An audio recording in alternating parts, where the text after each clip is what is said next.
worthy after all that God has done for him. But God does not look at him after everything God did for him and tell him, you stupid for feeling the way you feeling. That's not what God says. That's what that foolish religious person told you. That ain't God.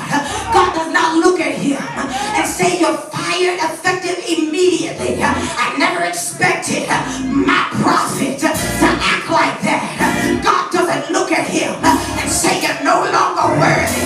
I won't use you. I wish I hadn't have called you.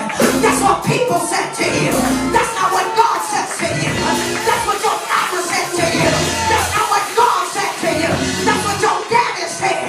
But that's not what your heavenly Father said. That's not how a true father responds to his child.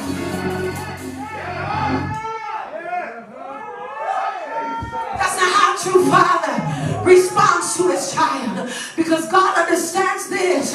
He's my prophet, but he's still a man. He's anointed, but he's still a man. He's a man of God,